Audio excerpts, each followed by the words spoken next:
Saúde a amada igreja com a paz do Senhor. Convido para fazer mais uma oração em nome de Jesus, iniciarmos a culto desta noite. Amado Deus e Pai, em nome de Jesus Cristo, teu Filho amado, te louvamos e te agradecemos, Senhor, pela tua bondade de estarmos aqui nesta noite, pelas tuas misericórdias de ter concedido mais este dia, pela certeza da direção do teu Santo Espírito nesta noite, que não será diferente, Senhor, o que o Senhor reservou para nós, no poder da tua palavra poderosa, que retornemos aos nossos lares edificados, santificados, purificados, que haja salvação de alma nesta noite, batismo com o Espírito Santo, Senhor, cura e maravilha. Nós cremos, Senhor, por isso te agradecemos em nome de Jesus. Amém. Vamos cantar, adorar ao Senhor, pelos hinos da nossa harpa cristã. A banda canta um hino da harpa, a chopeira canta o Senhor. Amém.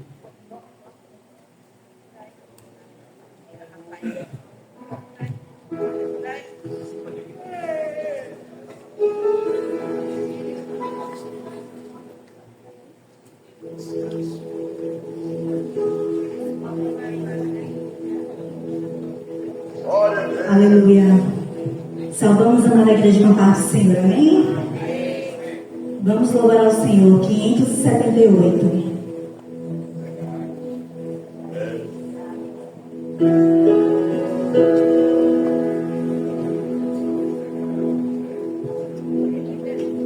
Aleluia. Oh, mestre, o mar se revolta,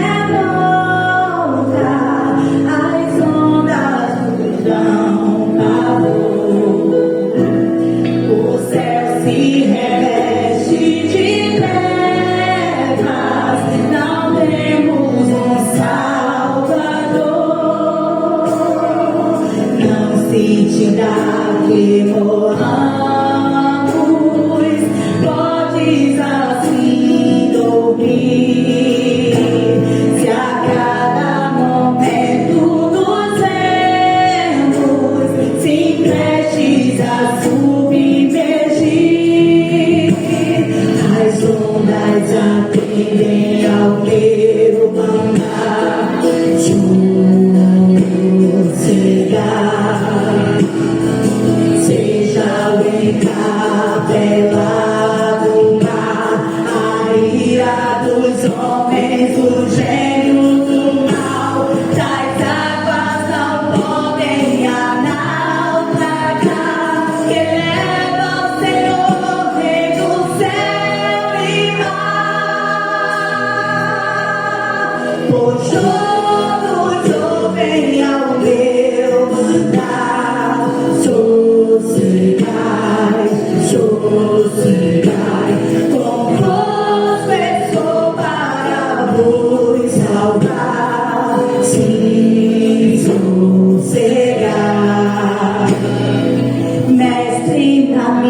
chão, capelado do mar, cairá dos homens o joelho do mal, das águas não podem naufragar, que leva o Senhor rei do céu e mar.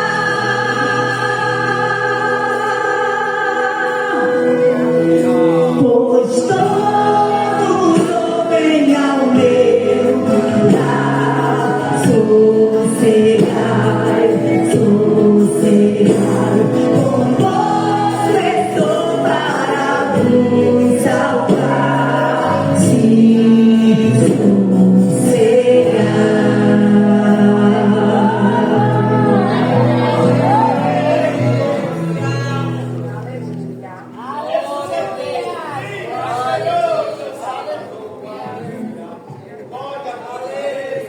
Aleluia. Glória a Deus. Glória a Deus. Aleluia. Glória. Aleluia. Glória a Deus. A paz do Senhor, igreja. É um povo mais alegre do que os crentes, só que vai ser pronto. Mas graças a Deus que nos dá vitória. Amém? Eu estava meditando para tanta gente enferma nesse mundo, que só Jesus Cristo nos dá socorro, né? 15:10. E aí, meu irmão aí?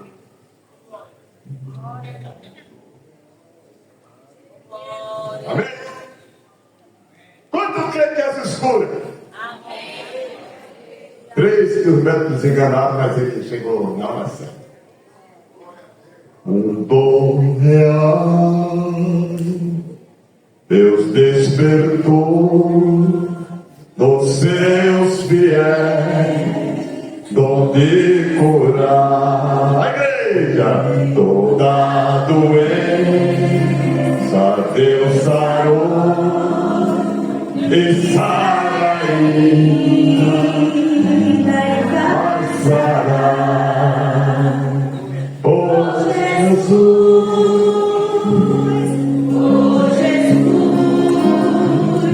não falhou, nem vai falhar. Ó, quem creta divina, eu gosto já por fé e luz, por visão triunfar, mas gozarei com meu Jesus. Esse é o que tu verás, escudo que vais falar, escudo que ouvirá, escute o que vais andar. Vem Deus, vem Jesus, aleluia, te curar. Ó,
Feliz com Jesus. Oh, glória.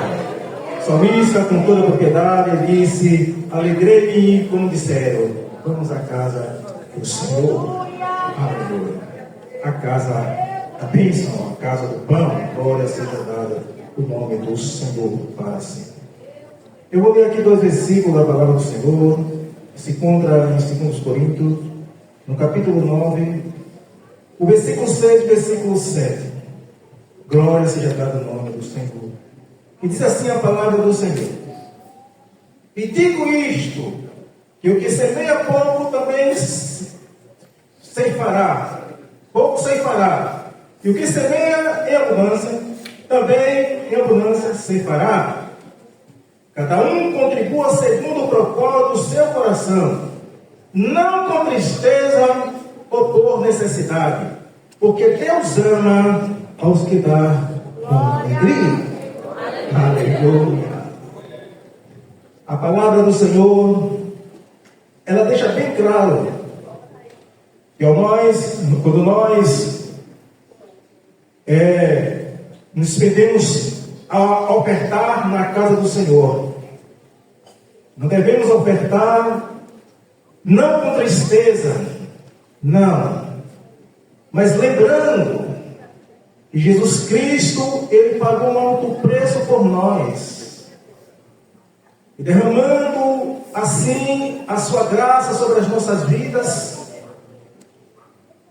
mesmo sem nós merecermos nada,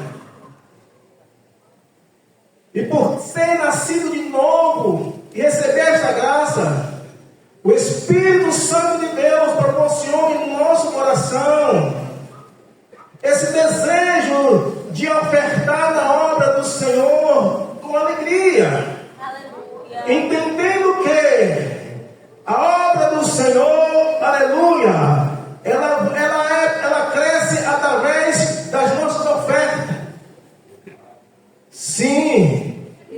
não com tristeza, mas com alegria, porque o Senhor, Ele ama aqueles que dá com alegria. Glória a Jesus.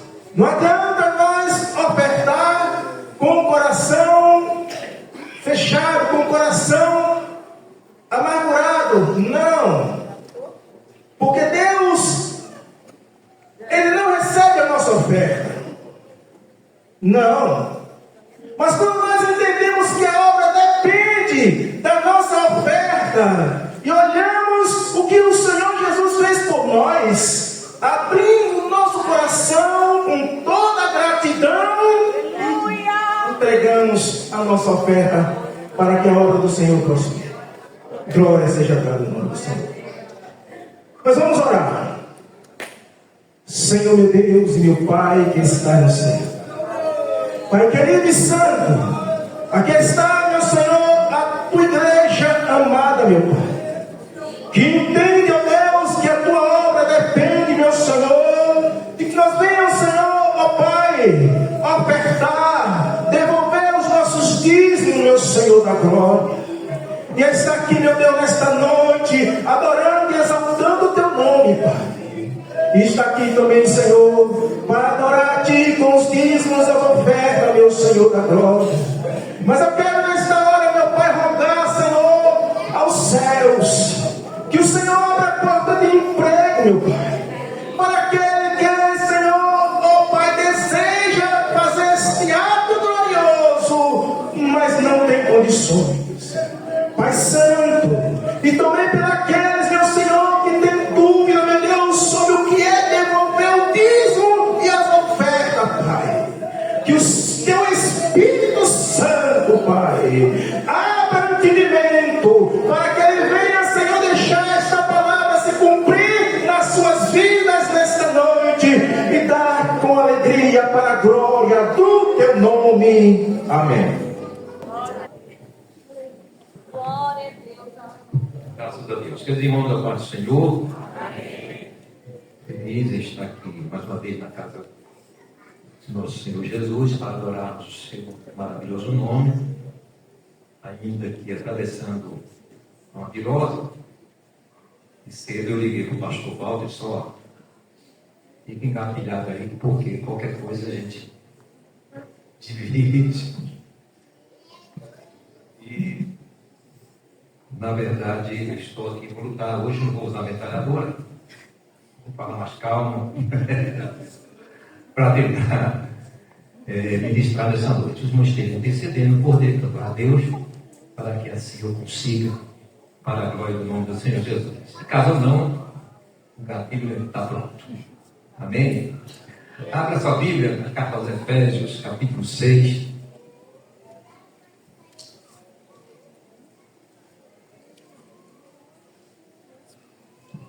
Carta aos Efésios, capítulo 6, do versículo 10 a seguir.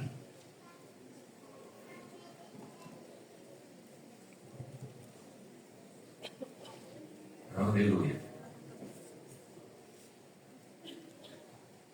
Até o versículo 18. Aos Efésios, capítulo 6, do versículo 10 ao 18. No demais, irmãos meus, fortalecei-vos no Senhor e na força do seu poder. Revesti-vos de toda a armadura de Deus, para que possais estar firmes contra as astutas ciladas do diabo. Porque não temos que lutar contra carne e sangue, mas sim contra os principados, contra as potestades, contra os príncipes das trevas desse século, contra as hostes espirituais da maldade nos lugares celestiais. Portanto, tomai a armadura de Deus, para que possais resistir no dia mau, e havendo feito tudo, ficar firmes. Estai, pois, firmes, tendo cingido os vossos lombos com a verdade, e vestido da couraça da justiça, e calçado os pés na preparação do evangelho da paz, tomando, sobretudo, o escudo da fé, com o qual podereis apagar todos os dardos inflamados do maligno. Tomai também o capacete da salvação e a espada do Espírito, que é a palavra de Deus. Versículo 18. Orando em todo o tempo, com toda oração e súplica no Espírito, e vigiando nisso, com toda perseverança e súplica por todos os santos. Então, amém? Esse momento de oração, apresentemos sempre aqueles irmãos que estão, sempre citamos aqui seus nomes, que necessitam da providência do Senhor, e tantos outros aí que você possa lembrar, e não esqueça de me incluir. Amém? Irmãos Exílitos, muito bem. É o nosso irmão Zezinho, lá do Rio Branco, né, que está com a saúde delicada e necessita. A irmã Salvina, ali do Riacho do Mel, carece das orações. Pastor Marcos. O presbítero de Volta Santana e a irmã Rosilda. Glória a Deus. A paz dos irmãos, vamos orar. Soberano Deus, eterno Pai, que está no céu, aqui estamos, unidos e reunidos para te adorarmos em espírito e em verdade. E neste momento, Senhor, trazemos aqui a memória aos nossos queridos e amados irmãos, ó Deus, que estão delicados de saúde. Aqui nosso irmão Zezinho, também irmã Salvina, irmã Edivaldo, irmã Rosilda, e tantos outros, Pai, que o Senhor, pela sua onipresença, onisciência, o Senhor sabe exatamente o que os teus filhos estão passando. Mas o Senhor é poderoso. E assim nós cremos, Senhor. Tu és poderoso para curar agora. Uma palavra, Senhor, basta uma palavra tua, ó Deus, assim nós cremos. E essa enfermidade ela vai sair do corpo dessa pessoa que crê agora. Em nome de Jesus. Todo aquele Pai que entrou aqui por essas portas, só tu sabe a condição física, emocional deste homem, desta mulher. Mas assim mesmo veio a tua casa, Senhor, crendo, Senhor amado, pela fé, que o Senhor é poderoso para fazer infinitamente mais de tudo aquilo que pedimos ou pensamos, ó Deus, nesta noite, no nome de Jesus, a saúde ao teu povo, é o que nós te pedimos e assim cremos no nome de Jesus. Amém e amém.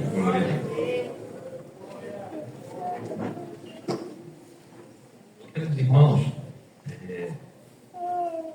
esses dias meditando e fazendo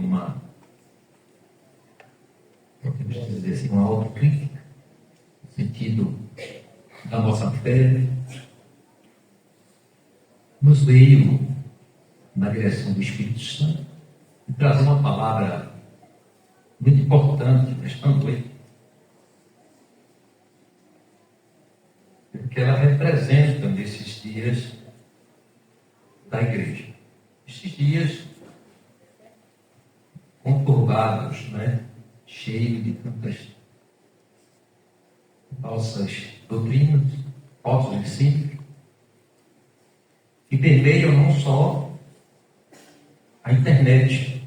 Às vezes a gente foca só na internet, mas eles também chegam e disseminam também os ensinos, alguns ensinos que até por vezes são trazidos de forma distorcida, não naquilo em que a palavra do Senhor realmente ela apresenta ou traz.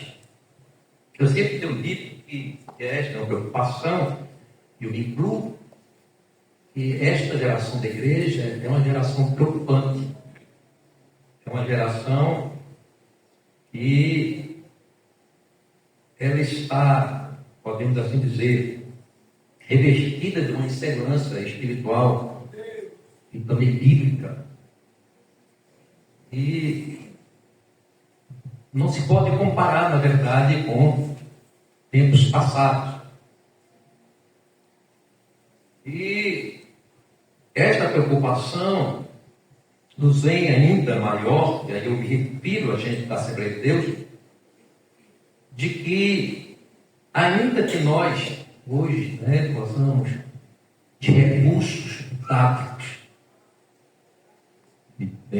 variados ainda que nós temos a provisão, né, de recursos teológicos, o próprio estudo da Bíblia Sagrada em si, sem especificamente ter que fazer um curso teológico, a escola bíblica dominical, culto de doutrina, livros de comentários bíblicos de fonte fidedigna,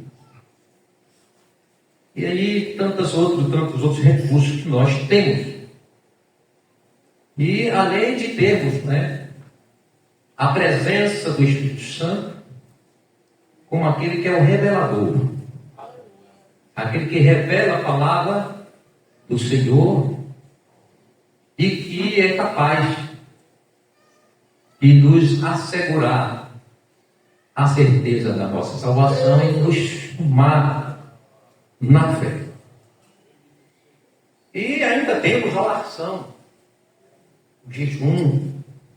São recursos que nós temos que trazem uma segurança maior da nossa fé. Se a gente tomasse como exemplo, irmãos, os crentes ainda dentro do contexto, né, do nosso tempo, mas vamos lá atrás, das décadas de 80, 60, 80, se fizermos um comparativo, a gente estaria muito distante daqueles irmãos e até obreiros, comparando com os recursos que nós temos hoje, com a disponibilidade que nós temos de tudo aquilo que possa trazer o conhecimento da palavra, o conhecimento maior de Deus, e não aproveitamos. E comparando, a gente estaria muito distante da maturidade, da firmeza e do fervor daqueles irmãos de um tempo não tão distante de nós. Imagine se a gente fosse comparar, fazer uma comparação com a igreja primitiva, que é o modelo padrão de todas as igrejas, de todo o tempo. A igreja primitiva, o seu padrão não foi só para a era apostólica, mas é o modelo para a igreja de todos os tempos. Glórias ao nome do Senhor Jesus. E a gente vê isso em Efésios 2, 20 a 22, onde diz assim: edificados sobre o fundamento dos apóstolos e dos profetas, de que Jesus Cristo é a principal pedra da esquina, no qual todo edifício bem ajustado cresce para o templo santo do Senhor, no qual também vós juntamente sois edificados moradas de Deus em Espírito. Perceba, né, que a igreja, ela está edificada justamente nos fundamentos, na doutrina dos apóstolos, os ensinos que eles receberam de Jesus, e que após Jesus também receberam a revelação da palavra, para criar, podemos assim dizer, esse compêndio bíblico que nos edifica e que nos dá convicção. Então, a gente fica a se perguntar quais as razões deste distanciamento crescente que vem se caracterizando e trazendo deformidade à compostura santa e pura da igreja do Senhor. Aqui não se fala, irmãos, de uma revelação especial para termos essa resposta. Basta uma avaliação de introspecção, uma avaliação própria, pessoal, um raio-x da nossa consciência. A questão maior desta dificuldade de discernimento bíblico que gera essa insegurança é que muitas vezes, aí eu já trago para a questão de nós liderança, nós pastores, nós obreiros que ensinamos o povo. Eu vejo que nós não conseguimos discernir, ou seja, mudar essa situação com mais velocidade, podemos assim dizer, eu entendo que é porque a gente quer enxergar apenas as consequências. Nós queremos só fazer a relação do que nós estamos passando. E isso seria apenas remediar. Um médico, ele avalia o paciente pelo seu diagnóstico para que ele vá lá na fonte da enfermidade que está gerando aqueles sintomas e aí ele possa indicar, prescrever uma receita que vá trazer essa dor. Está dando um trocadilho por isso, o volume está ótimo, precisa aumentar o volume mais rápido.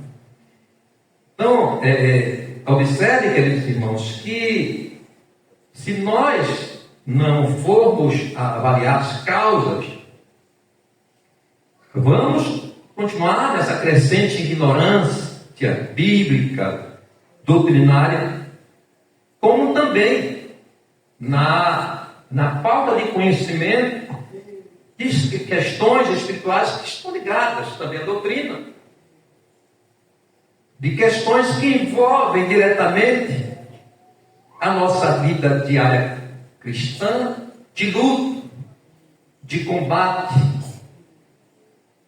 E é preciso a gente entender que o conhecimento espiritual, ele se faz necessário. Não estou falando aqui de experiências espirituais.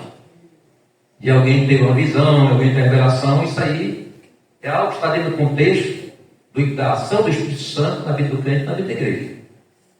Mas o que eu me refiro aqui, nessas questões espirituais, é justamente o discernimento das coisas espirituais, daquilo que não é,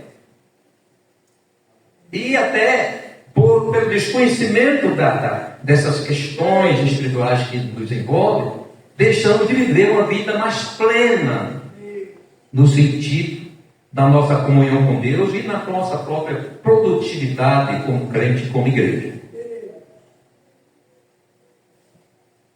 Então, tomando como parâmetro esse texto que nós lemos esta noite, eu quero tocar hoje em algo muito badalado, que é a questão da batalha espiritual. E que, infelizmente, muitas distorções têm chegado ao nosso meio como algo bíblico, como algo que está contido na Bíblia. Tem pessoas que, numa experiência espiritual, ele quer transformar em uma doutrina. Ele quer trazer para a experiência dele e ele procura todos os meios para inserir aquilo que ele teve como experiência. E isto é perigoso demais. É muito perigoso. Hoje existem seitas que nasceram de uma suposta revelação, de uma suposta visão, e são seitas. Então é preciso a gente ter cuidado para que a gente também não absorva, irmãos, coisas que não são verdade deste campo espiritual. E quando fala em batalha espiritual, não é? É um frenesi muito grande.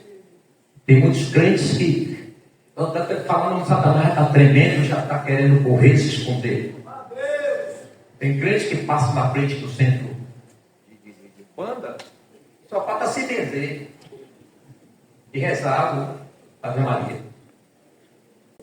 Então as pessoas andam amedrontadas. Tem gente crente no escuro, fica vendo vultos e fica sangue a luz, e é uma sombra de uma árvore. Então são essas coisas que a gente tem cuidado, não é? A galinha pulou lá porque ela viu algo gostoso na sua cozinha e acabou derrubando lá a panela de carne. Aí faz o sangue de Jesus que é. É verdade que pode haver uma possessão, o diabo usa. Eu lembro lá daqueles corpos, sabe? Onde Jesus foi libertado, aquele homem gadareno.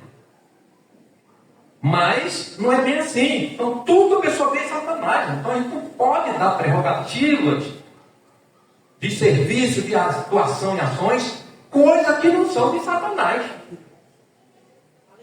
Porque quando eu faço isso, ele se alegra, ele começa a ver que há um receio, um medo. Então, como é que você vai evangelizar? Como é que você vai expulsar demônio? Como é que você vai ter autoridade espiritual se você está amedrontado com Satanás?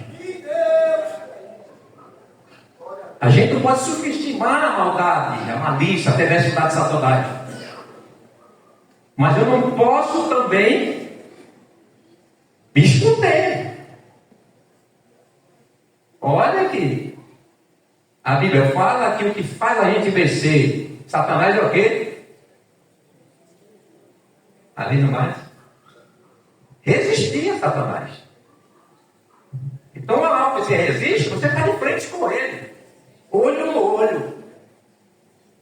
Cara a cara. Mão a mão. Fica lá. Não vem aqui. Está travado lá e você segurando. Então é preciso a gente estar entendendo esse campo espiritual, porque somente o segmento neopentecostal, eles trouxeram muita coisa, irmãos, que não é só mesmo barulho, só confusão mental. E isso vem trazendo, escândalos, mais escândalos no meio cristão e acaba nos atingindo. E por vezes também a gente absorvendo, trazendo para nossos convívios certos equívocos. Então, o que é batalha espiritual? Segundo a enciclopédia bíblica de Orlando Boyer, diz que batalha é peleja entre dois exércitos armados, um combate qualquer. Ele cita aqui Gênesis 14:8, a batalha de 4 reis contra 5, a batalha de Og contra Israel, de Seom também. E ele traz esse entendimento, mas numa definição mais detalhada, segundo o texto que nós lemos esta noite, no versículo 12 em especial, diz: porque não temos que lutar contra a carne e o sangue, mas sim contra os... Vamos lá ler esse texto? Porque não temos que lutar contra a carne e o sangue, mas sim contra... E mais o quê? Mais o quê? Vocês estão com medo dele, já? Estão com medo? Então vamos lá, coloque. Vamos lá. Despedidos. Eu não vou gritar aqui para explicar para você. Vamos lá, 1, 2, 3. Com todo o texto. Porque não temos que lutar contra a carne e sangue, mas sim contra os principados, contra as potestades, contra os príncipes, contra as nossas espirituais. Então, batalha espiritual são os enfrentamentos de resistência espiritual do crente salvo, igreja, contra as hostes das trevas. Que hostes são essas? Então, composta por Lúcifer, Satanás, Diabo e todos os anjos, seus anjos, que são os demônios, que por se rebelarem contra Deus foram expulsos do convívio do céu e perdendo privilégios, condições de santos, pureza, e portanto jogados aí nesta terra do meu Deus, e que estão aí para provocar todos os males, mas que a igreja, ele entra nesta batalha no intuito de arrebentar as portas do inferno e libertar vidas que estão oprimidas e cativas, proporcionando a libertação e a salvação. Isso é batalha espiritual. Então eu não posso resumir a batalha espiritual a um enfrentamento só pessoal, que eu tenho determinada fraqueza, que é uma batalha também. Eu tenho que ser mais amplo nessa questão desse conhecimento, desta batalha espiritual. No sentido pessoal, individual, é também os enfrentamentos e resistências, agora com armas espirituais. São enfrentamentos que nós temos contra Satanás, para que permaneçamos firmes, santos, puros, aguardando a volta do Senhor e tendo a condição de sermos sal da terra e luz do mundo. Então as armas, tanto para a questão individual, mas também para toda a igreja como corpo, é justamente o que Paulo fala em 2 Coríntios 10, versículos 3 e 4. Coloquei no painel, se possível, na tela.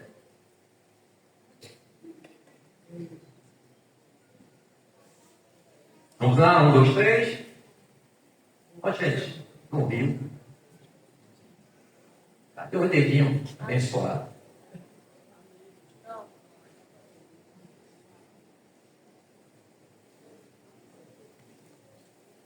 2 Coríntios 10, 3, 4. Eu vou ler. Porque andando na carne, não militamos segundo, porque as armas da nossa milícia não são, mas sim poderosas em Deus para a destruição das fortalezas. Então veja que nessas três definições ou pontuações sobre batalha espiritual, já temos aqui uma noção do que se trata esta luta que Paulo fala em Efésios 6 e 12 e que se denomina, não é, a batalha espiritual. Quais são os personagens das hostes das trevas que Paulo fala aí? A sua composição é formada de Lúcifer e anjos que originalmente eram bons, e assim como o ser humano, dotados de livre-arbítrio, mas que decidiram acompanhar a Satanás, tornando-se maus como seu chefe. Apocalipse 12, 9. Ele detalha isso quando diz: e foi precipitado o grande dragão, a antiga serpente, chamado Diabo e Satanás, que engana todo mundo. Ele foi precipitado na terra e os seus anjos foram lançados com ele. Até 2 Pedro, né? O Apocalipse 12, 9 mesmo. E temos também 2 Pedro 2, 4, que fala sobre os personagens desta obra. Mas vamos para frente, porque a gente vai detalhar mais embaixo. Aí alguém pode perguntar: mas por que eu tenho que saber os personagens, com quem os personagens, os elementos desta hoste infernal? Meu irmão, numa batalha, numa guerra, ninguém vai à guerra, nenhum país que está aí a pelejar, ele vai enfrentar o inimigo se ele não conhecer ele. Ele tem que conhecer suas armas, seu poder de fogo, campo de ações, suas resistências e também fragilidades, e as suas sutilezas, para que se possa ter a condição favorável de enfrentamento capaz de vencê-lo. É por isso que a gente está vendo. Então nós vamos enfrentar, como estamos nessa luta espiritual, sem saber com quem nós estamos lutando. Nós temos que conhecer quem é esse personagem. E por conta dessa falta de conhecimento é que a gente está vendo coisas aí tremendas. Até como uma forma de expulsar demônio, como demônio ele pudesse expulsar com sal grosso, fosse expulsar demônio com água benta, com aquela folha que coloca arruda atrás da orelha. Isso é falta de conhecimento.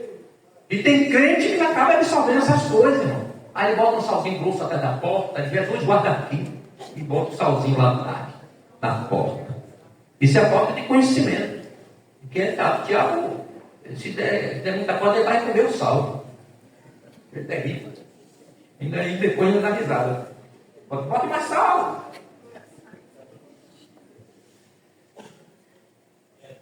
Aleluia. Então, no campo espiritual mesmo. E além do mais, não é suficiente ser crente, fiel e até que demonstre certo fervor espiritual. Porque alguém pode ser isso, tudo, mas pela falta de conhecimento,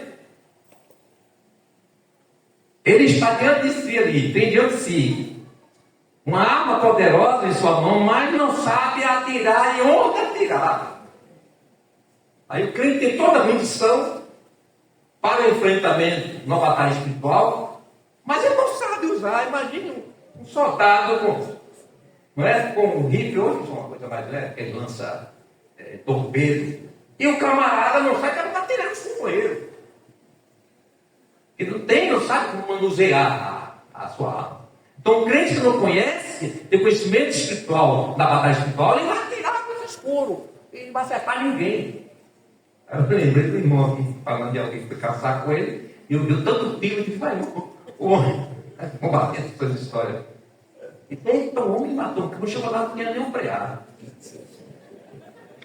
Então tem crente que faz muito barulho, irmão, desse luta aí, não aconteceu nada. Tem muito que está lá ainda. Está lá alojado. Porque ele não está sabendo usar as armas, que ele não sabe com o que está lidando. Então, o diabo não é brincadeira, não é um bonequinho, um fantoche, não. Ele tem poder. Deus não tirou o poder dele, não. Deus tirou a santidade e pureza. Mas o poder espiritual não tirou, não. Senão não está fazendo o estrago que faz no mundo. Não a Bíblia não diria. Se ele não tivesse poder, dizendo que o mundo já é no maligno. Então não é bom para educar. Satanás tem que conhecê-lo.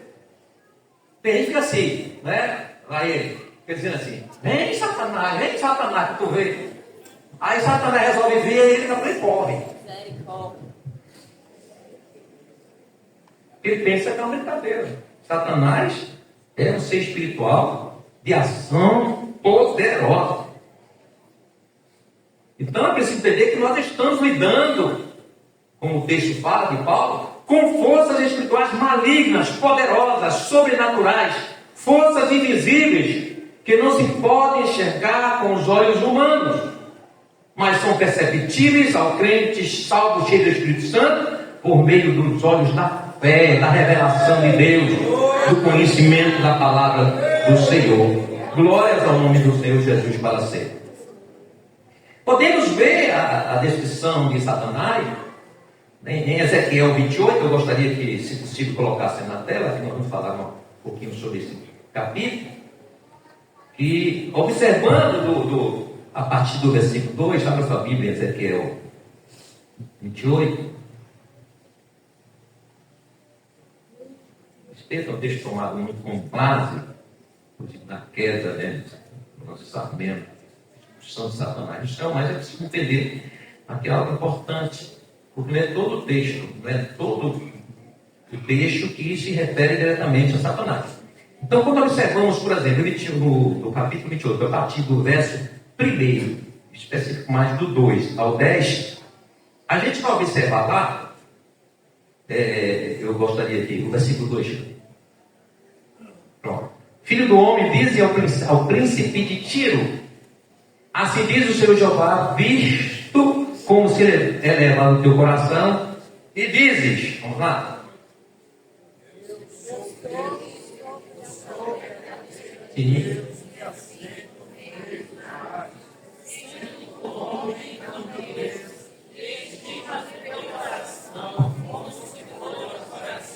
Esse texto até aqui está falando especificamente sobre o rei, chamado aqui de príncipe, um rei que existiu, chamado Tobal ou Itobal II, que reinou em 586 a.C.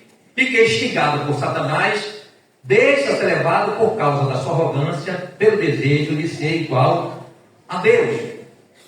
Então até aqui se trata especificamente de um rei mesmo, rei antigo. Mas quando vamos para o versículo 12 ao 16, aí, em especial do 13 ao 16, a gente vai ver aqui algo interessante. Vamos lá? estavas do Éden, jardim de Deus. Toda pedra preciosa era a tua cobertura, a sardônia, o topázio, o diamante, a turquesa, o ônix, o jaspe, a safira, o carbúnculo, a esmeralda e o ouro. Vamos só, gente? Me ajuda aí.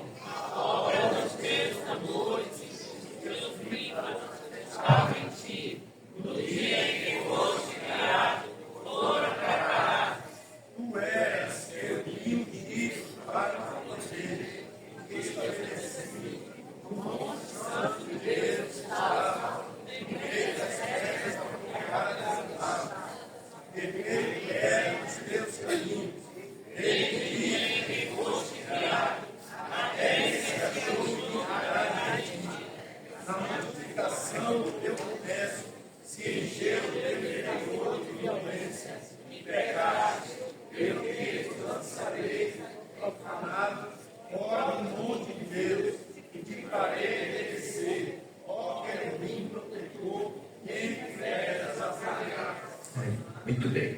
Mas no versículo 12, ele diz especificamente assim: filho do homem, levanta uma lamentação sobre o rei de Tiro. Lá ele falou príncipe.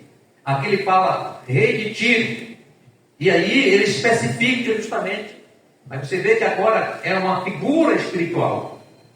É algo espiritual. Não é um personagem simplesmente como o rei de Tiro, mas como um ser espiritual, que aqui a gente vê que é justamente, Lúcifer, o querubim, ele diz ungido, querubim ungido,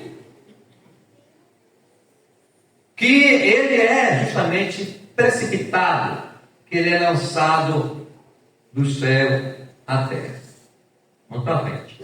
Então, baseado no texto de Paulo, repito, em Efésios, esses personagens das ordens espirituais da maldade são apresentados com as descrições que nós falamos aqui: principados, potestades, príncipes das trevas deste século, hostes espirituais da maldade. E aí a gente vai fazer aqui algo importante, tentando decifrar o que significa todas essas designações.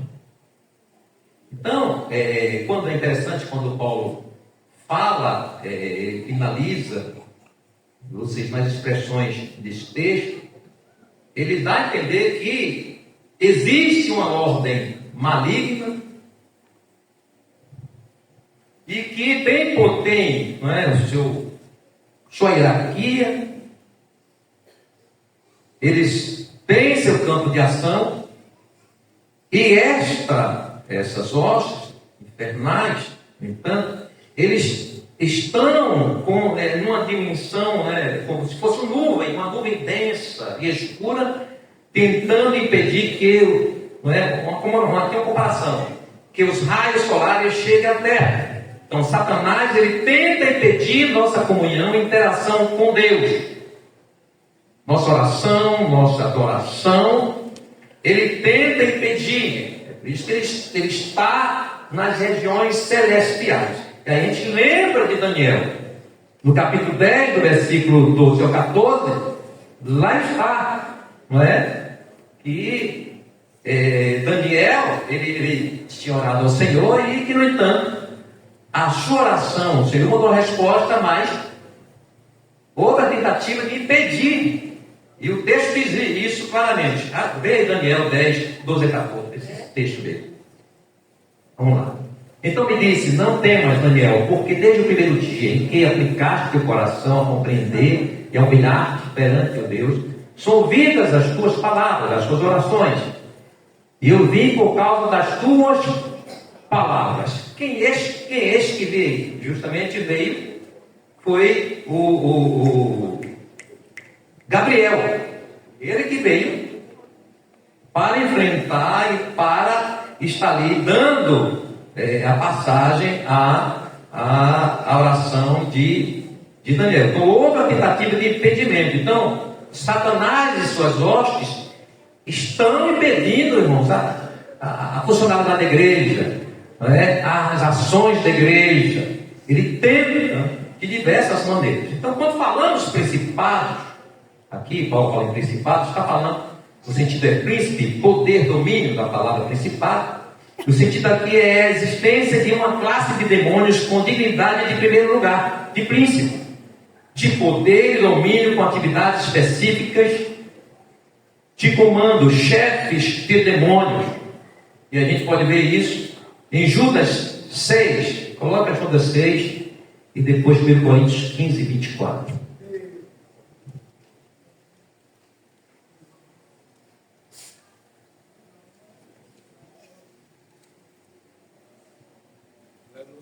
Você achou? Pode ler. E aos anjos que não guardaram o seu principado, mas deixaram a sua própria habitação, reservou na escuridão e em prisões eternas, até ao juízo daquele grande dia. Observe, né? E aos anjos que não guardaram o seu principado.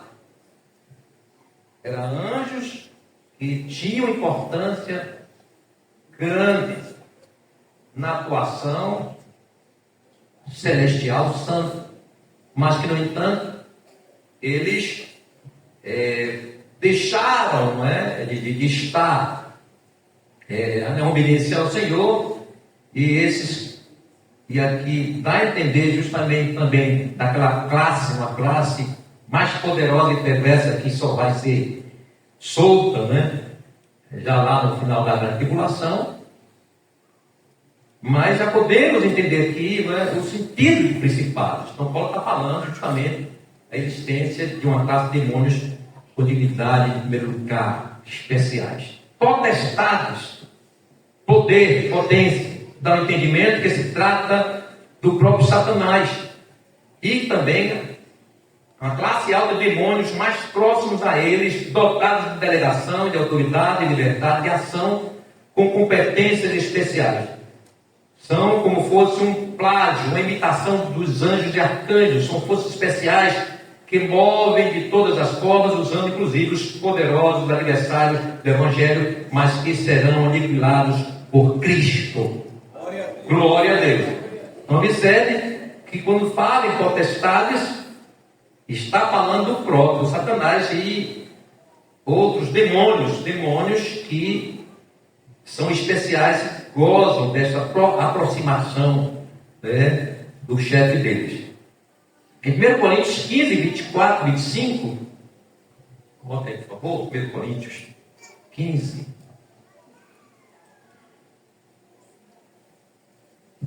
24 e 25.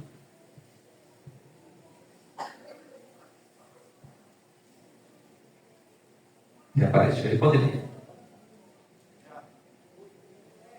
Vamos lá? 1, 2, 3.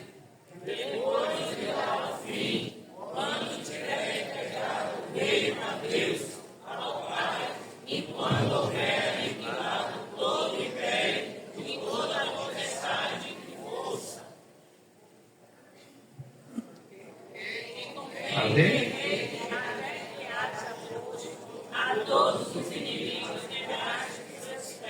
Muito bem. Então, observe. A gente não pode ter medo de alguém que já está vencido, que já está derrotado. Glória a Deus.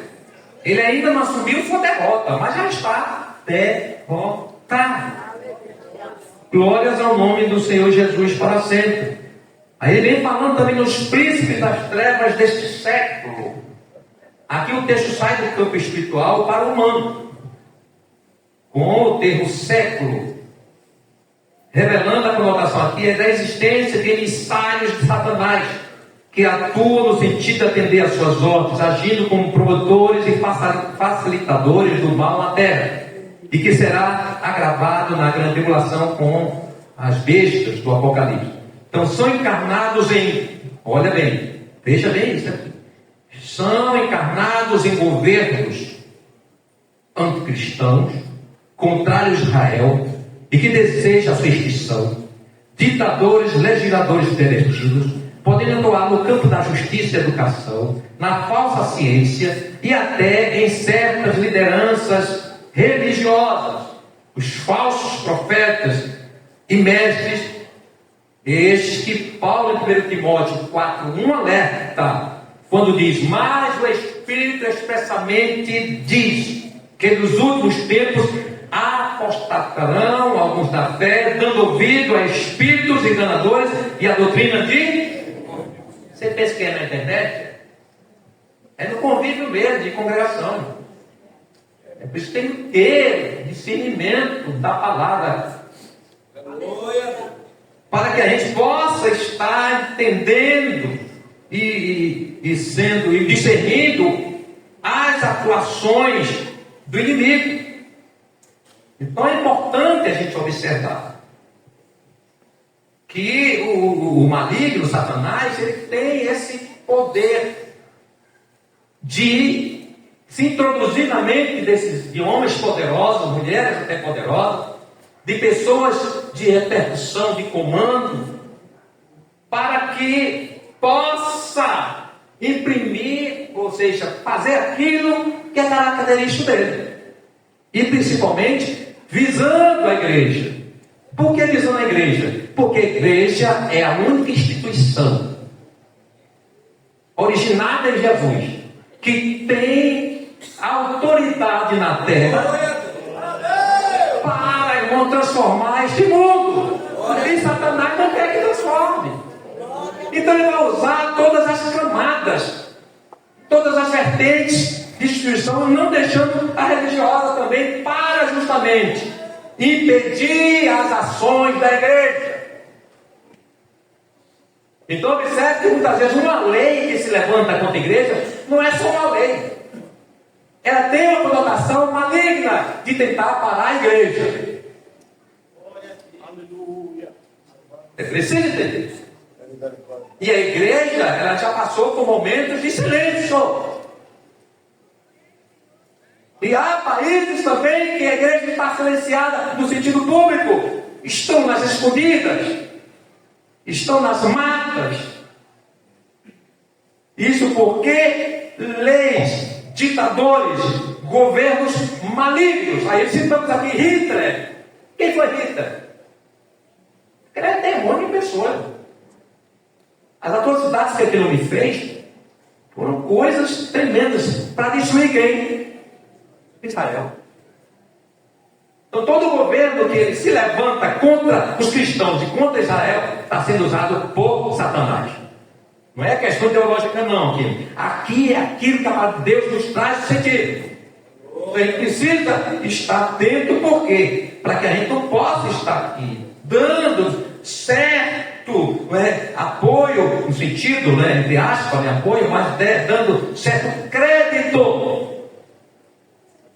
no sentido de entendimento de que aquela lei, ou aquilo não toca igreja, não tem nada a ver com a igreja, e isso é assim mesmo, é da vida, é porque isso, mas aquilo não. Tudo aquilo que se levanta contra Deus vem de Satanás. Tudo aquilo que se levanta contra Jesus é de Satanás. Tudo aquilo que se levanta contra a igreja é de Satanás, não é política, é de Satanás. E a gente precisa entender essas coisas. Porque já tem crente, irmãos, que tem entendimento, até a lei de aborto é doido para passar. Tem gente até que acha, diz, não, mas é assim mesmo. Imagina a pessoa conceder uma criança de um ladrão. E daí? A criança tem nada a ver com ladrão? A criança é uma vida. Então não é por conta disso que isso é coisa maligna para destruir a vida, irmão. Não é simplesmente um posicionamento ideológico que vocês colocam, né? Que a criança ela é uma extensão do corpo da mulher, não, ela é independente. A independente, ela está ali ligada pela mãe até completar os 9 meses, mas ela tem o coraçãozinho dela, o olho dela, o fígado dela, a boca da criança está lá, não é da mãe não.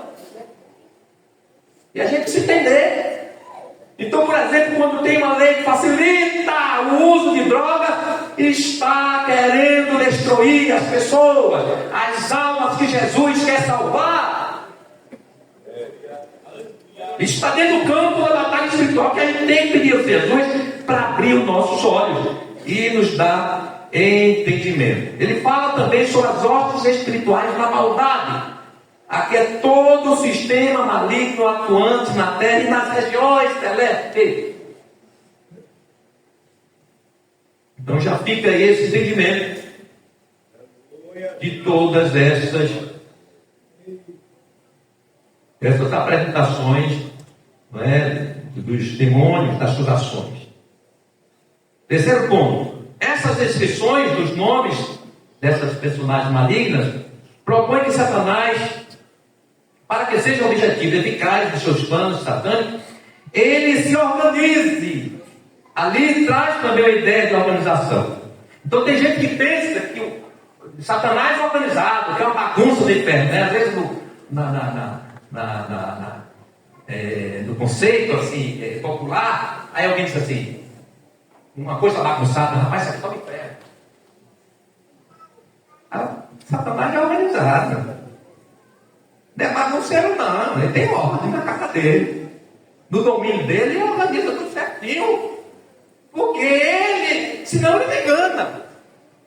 Senão ele não atrai. Então ele tenta, assim como a igreja se organiza, ele também se organiza. Assim como a igreja tem estratégia, Satanás também tem estratégia. Ele é super organizado. Aí você entende um pouco, eu vou puxar aqui desse, não é forçar a interpretação, mas ele traz o entendimento de Lucas 16, no versículo 11, parte B. Você vai colocar, coloque enquanto eu aqui vou. Fica já. Lucas 16, onde parte B. Bota sebo de chindeiro, sebo de carneiro.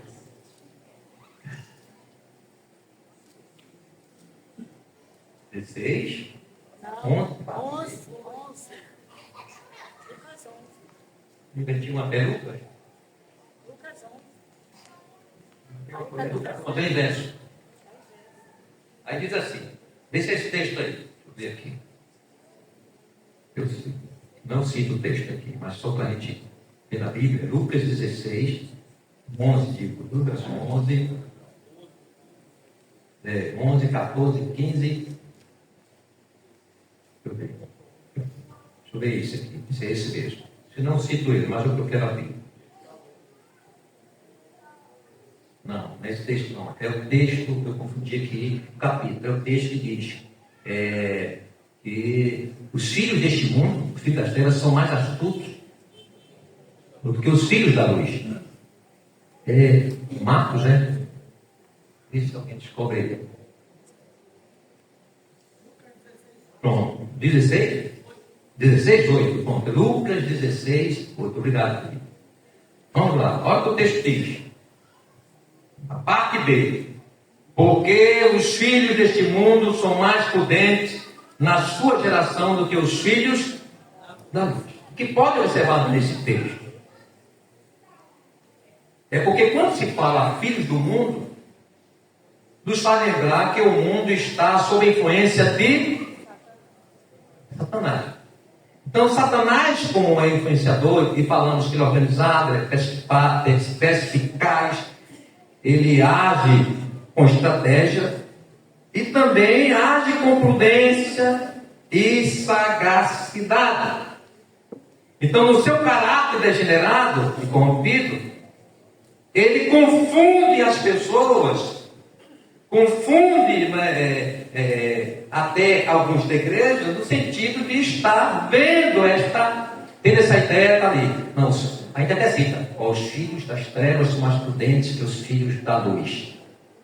Mas aí, o entendimento dos filhos das trevas, ou os filhos deste mundo, você tem que levar para a influência que ele tem. Então ele vai se apresentar como mais sábio, como mais capacitado, como mais amável, como mais tolerante. São artimanhas satânicas, justamente para que ele possa ser eficiente nos seus propósitos, dos seus objetivos.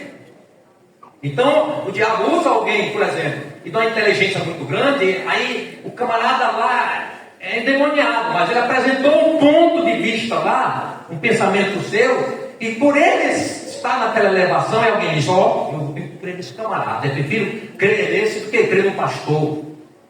Prefiro crer nele do que o que a Bíblia diz. Será que a Bíblia está certa? Tem crente que pode chegar até um grau desse de dúvida. Porque não está entendendo das artimanhas de Satanás. Satanás é inteligente. Deus não tirou a inteligência de Satanás. Ele não é burro, não. A expressão bem chula aqui. Não é burro, não. Ele é sabido. Não é sábio, não. Ele é sabido. Ele tem conhecimento das coisas. Ele é observador. Glórias ao nome do Senhor Jesus. Aí a gente pode entender que ele usa meios para confundir os próprios também cativos dele. Ele se organiza, ele faz agir com prudência, estratégia e sagacidade. Vamos ver daqui, vou tirar o microfone. O espiritismo, por exemplo, eles são altamente eficientes na questão social. Eles se cooperam, eles são exemplos. E aquilo ali não é simplesmente algo nascido de um amor fraterno. É algo que está ligado à doutrina espírita, de perfeição, de buscar a perfeição.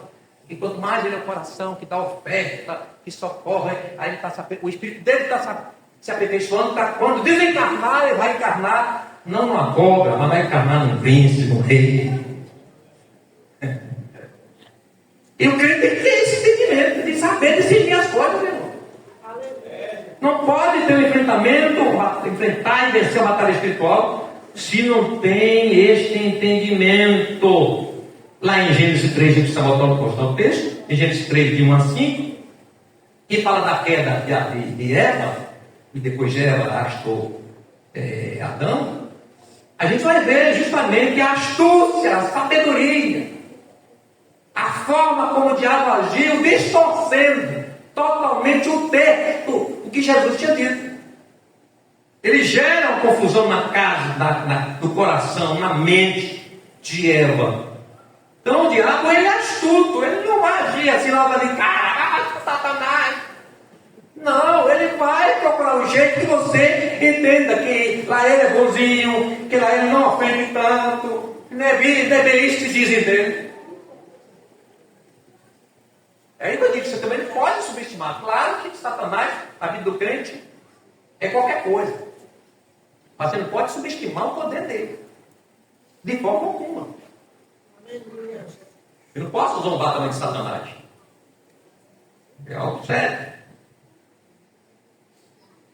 Então, assim como o céu é organizado, no caso da Trindade, arcanjo, querubins, serafins, arcanjo na Bíblia, né, só encontra só o Miguel, na verdade ali é algo para a gente depois tratar disso separadamente. Mas a gente já sabe que, assim como o céu é organizado, as hostes infernais também têm sua organização hierárquica. Aí tem Satanás, olha o sentido do nome, e toda esta hoste, organização hierárquica, é algo importante, e as designações de Satanás têm tudo a ver, vocês estão associados ao caráter degenerado, perverso, cruel, ou seja, ao perfil de Satanás. Aí Satanás, só o nome dele de Satanás, que significa adversário, descreve seus intentos malignos, maliciosos e persistentes de obstruir tentativas de obstruir os propósitos de Deus. E aí ele tentou, de diversas formas. Tentou lá no Éden. Ele tentou de diversas maneiras. Tentou quando Jesus, ele se humanizou. Lembra de Herodes. E baixou o decreto para que as crianças de 2 anos abaixo fossem. Mas qual era o objetivo? Matar Jesus. Aquilo era uma ação só de perda de poder, não, ele era diabo, usando também Herodes, para tentar frear o plano divino. Vamos para frente. Também podemos, assim, dentro do campo, Satanás também ele tenta também destruir os planos de Deus para a sua igreja. É aquilo que ele falou, que a gente falou no início, pela introdução de falsos ensinos, pela perseguição, e todo dia ele tenta nos tragar. Como diz 1 Pedro 5,8, diz assim: sede sóbrios, vigiai, porque o diabo, vosso adversário anda que, bramando como leão, buscando a quem possa. Satanás é aquele que é adversário. Por ser adversário, ele tenta destruir aquele que ele tem como seu inimigo. Diabo, caluniador. Olha os caluniadores, viu? Que calunia tem parentesco com Satanás, com o diabo. Diabo significa caluniador. É chamado assim porque calunia tanto a Deus, lá em Gênesis 3, 2, 4, 5 fala sobre isso, como ao homem. Apocalipse 12, 10, Jó 1, 9, Zacarias 3, 1, 2 e também em Lucas 22, 31. Mas podemos ver também outras nomenclaturas de Satanás, como por exemplo, está na Bíblia, Apolion, ou Apolion, grego Abaddon, ou do grego Apolion, do hebraico Abaddon, que significa destruidor, anjo do abismo. Está lá em Apocalipse 9, 11. Se puder colocar esse texto.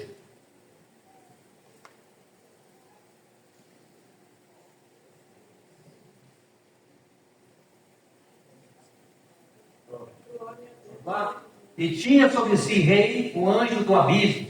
Em hebreu era o seu nome Abaddon. Em grego Apolion. Serpente, enganador, uma alusão ao seu papel em usar uma serpente para enganar. Apocalipse 12, 9 fala da destruição do dragão, a antiga serpente. Então Satanás, aqui está da sua perspicácia. Satanás é perspicaz, ele é astucioso, ele sabe como entrar, ele sabe como iludir. É por isso que a gente vê aí, as falsas doutrinas elas são facilmente absorvidas, porque é uma ação sobrenatural de Satanás, de converter ali, envolver, de confundir as pessoas. Ele portanto, ele tem esta capacidade de enganar. Ele também é chamado como tentador, Mateus 4,3, tentador, ele tenta. Príncipe Deus deste mundo, João 12,31, 2 Coríntios 4,4. Ou seja, ele é aquele que está aí, cegando o entendimento, fazendo as pessoas não quererem conhecer Deus, não se interessarem por Deus, em ver a igreja, ver o evangelho com a Bíblia como algo sem sentido algum. Isso é obra de Satanás. É por isso que você não deve se revoltar.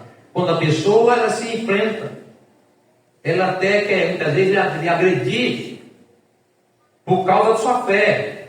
Não é a questão simplesmente de querer discutir ou discordar da sua fé. Estão sob ação maligna, estão cegos. Seu entendimento foram cegos, foram obstruídos para não compreender as coisas de Deus. É preciso ter cuidado. Então, outras designações, espíritos imundos, Atos 8, 7, espíritos malignos, Atos 19, 12, demônios, Lucas 9, 1, Marcos, maus, Lucas 11, 24 a 26, Beelzebul, Lucas 11, 15, apenas citado naquele confronto, dos fariseus com Jesus, querendo dizer que Jesus expulsava os demônios, na autoridade de Beelzebul, que há um sentido de significado disso aqui, que era um Deus também lá, dentro do contexto da adoração a Baal. Fazia parte também do contexto do culto a Baal.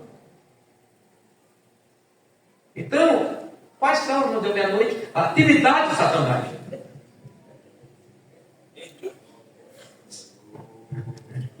Você tem que sair daqui hoje capaz de resistir e olhar no olho do capeta e botar para correr. Então, Satanás, ou seja, a atividade de Satanás. Satanás perturba a obra de Deus, perturba a obra de Deus. Ele perturba a obra de Deus. 1 Tessalonicenses 2:18, que vai além de simplesmente ele não querer que o culto funcione, mas ele perturba a obra de Deus sobre todos os aspectos. Numa perseguição, criar um problema na igreja.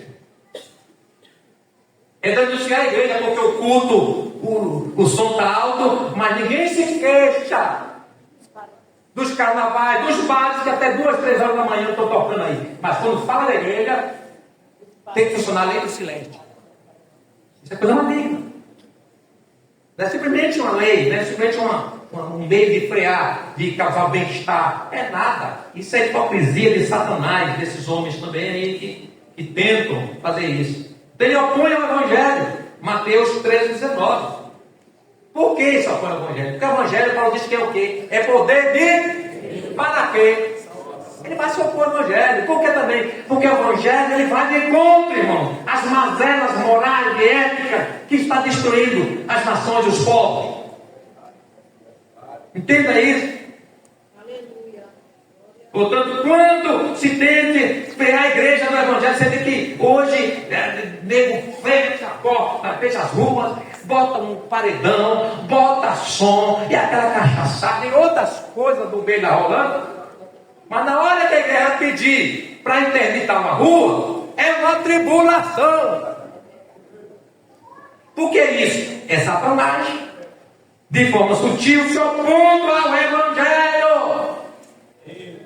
Porque onde o Evangelho entra, irmão, e o entra no coração, quem cachaça, fecha, prostíbulo, deixa de descer, de maconha, se acaba, porque o Evangelho é, aleluia, transformador, restaurador. Glória a Deus. Então, quando se opõe, se levanta contra o Evangelho, não é simplesmente uma ação, simplesmente de intolerância, não, é muito mais do que isso. Mas usa muito termo de intolerância, tolerância, assédio religioso. É nada esse apresentado de Satanás. Por que ninguém fala de assédio político? Ideológico político? Por que ninguém fala disso? Mas quando fala de evangelho é assédio. Não se pode. Cada um tem o direito de escolha. Sim, então vamos calar. Calar também os sindicatos. Calar os partidos políticos, porque eles são catequizam as mentes das pessoas para concordar com suas ideologias, com aqueles pensamentos. Mas quando fala da igreja, isso é intolerante. Não se pode. Cada um escolhe o que quer. E tem crentes que acham que isso é normal. Não é normal, não. Isso é coisa de Satanás mesmo. Então Satanás, ele também domina, segue, engana e lança os ímpios. E laça os ímpios, ele laça os ímpios. Lucas 22:3, Apocalipse 27:8:1, 1 Timóteo 3:7. Então Satanás, ele laça os ímpios. Por exemplo, através, vamos dizer aqui, numa orgia, num carnaval, numa festa regional, tradicional, ele prende, ele pode laçar alguém, não é? Até através de um emprego. Então o diabo tem diversas áreas de ações dentro desse contexto, não é? Do laçar. O inimigo, ele laça o inimigo, as pessoas, por exemplo, num adultério, numa prostituição, na homossexualidade e tudo mais. E drogas e tudo mais. Vocês querem atender a noite? Então vamos ficar aqui. Jesus é bom. E para a semana é que o negócio vai ficar melhor. Então faça o esforço de estar aqui. Ele não. Não vai ter. Nasceu, tá seu, Nasceu, tá seu. Deus abençoe, irmãos. Continue orando por mim, e orando por vocês, e todo mundo orando por todo mundo. Jesus abençoe todo mundo.